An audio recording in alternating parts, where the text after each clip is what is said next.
नमस्ते। कभी सोचा है संस्कृत जैसी इतनी पुरानी और गहरी भाषा को सीखना कैसा होगा? आज हम मिलकर इसी सफर पर अपना सबसे पहला कदम रखने वाले हैं।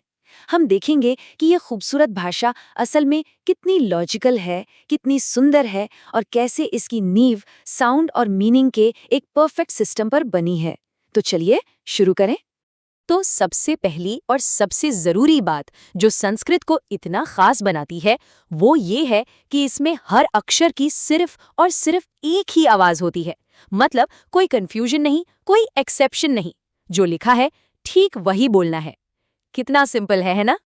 अच्छा, इसे और अच्छे से समझने के लिए जरा इंग्लिश के ए के बारे में सोचिए। फैट में ए की आवाज अलग है, फेट में अलग, फेयर में अलग और फार में तो बिल्कुल ही अलग। एक ही अक्षर और कितनी सारी आवाजें। अब जरा संस्कृत को देखिए। यहाँ अ की आवाज हमेशा अ ही रहेगी, जैसे अमर में। बस यही वो परफेक्शन है, यही वो लॉजिक है जो संस्कृत की बुनियाद है। तो सवाल ये है कि इस लॉजिकल भाषा की शुरुआत कहाँ से होती है? इसकी नींव क्या है? इसकी नींव है स्वर, जिन्हें हम वावल्स भी कहते हैं। ये सिर्फ अक्षर नहीं, ये तो भाषा की आत्मा है। और जानते हैं स्वर शब्द का मतलब ही कितना गहरा है। संस्कृत में कहते हैं स्वयं राजते इति स्वरः। इसका मतलब है वो जो खुद राज करता है, यानी एक ऐसी आवाज जिसे किसी और के सहारे की जरूरत नहीं। ये अपने आप में पूरी है, एकदम प्योर साउंड्स, और यही भाषा को उसका फ्लो देती हैं। अब एक और मजेदार बात, संस्कृत में हर स्वर की ना एक लंबाई होती है। इसे मात्रा कहते हैं। सोचिए, जैसे म्यूजिक में बीट्स होती हैं, छोटी बीट, लंबी बीट, वैसे ही यहाँ स्वर भी दो तरह के हैं। एक है ह्रस्व यानी छोटा, और दूसरा है दीर्घ यानी लंबा। और ये छोटा बड़ा का फर्क ही शब्दों के मतलब और भाषा के पूरे रिदम को बदल देता है। तो चलिए पहले 3 जोड़ों को जरा देखते और सुनते हैं। कोशिश कीजिए मेरे साथ बोलने की। सबसे पहले छोटा अ और अब लंबा आ। महसूस हुआ फर्क? चलिए आगे बढ़ते हैं। छोटा ई और लंबा ई। बहुत बढ़िया। और आखिर में छोटा उ और लंबा ऊ। ये जो छोटी और लंबी आवाजों का डांस है ना, यही संस्कृत को इतना म्यूजिकल बनाता है। तो हमने आवाजों को तो सुन लिया, अब बारी है उन्हें देखने की।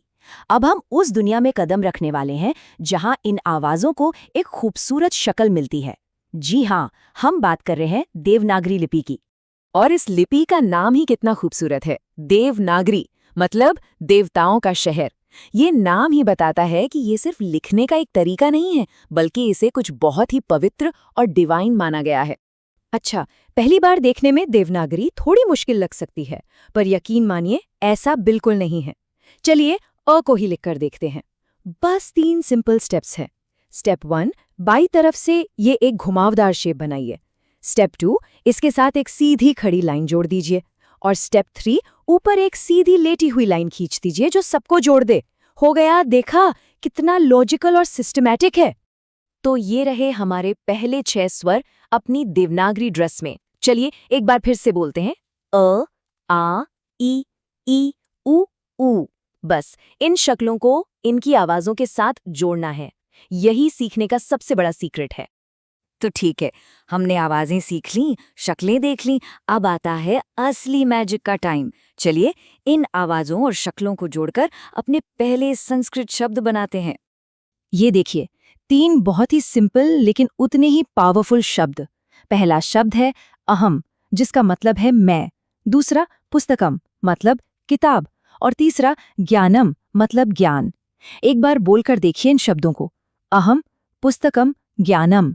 इनकी आवाज में ही एक अलग सी शांति और एक ठहराव है ना?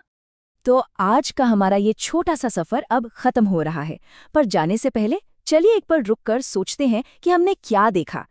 हमने सिर्फ कुछ अक्षर नहीं सीखे, हमने एक भाषा के पीछे छिपे लॉजिक और उसकी खूबसूरती की एक झलक देखी है। तो आज का सबसे बड़ा टेक अवे क्या है? यही कि संस्कृत सिर्फ एक लैंग्वेज नहीं है, ये एक पूरा सिस्टम है, एक परफेक्ट सिस्टम। जिस तरह से हमारे मुंह से आवाजें निकलती हैं और जिस तरह से उन आवाजों को लिखा जाता है, सब कुछ ऐसा लगता है जैसे किसी ने बहुत सोच समझकर एक शानदार इंजीनियरिंग के साथ इसे डिजाइन किया हो। संस्कृत हमें दिखाती है कि आवाज और अक्षर यानी साउंड और सिंबल के बीच एक परफेक्ट हार्मनी, एक तालमेल हो सकता है। और यह हमें एक सवाल के साथ छोड़ जाती है।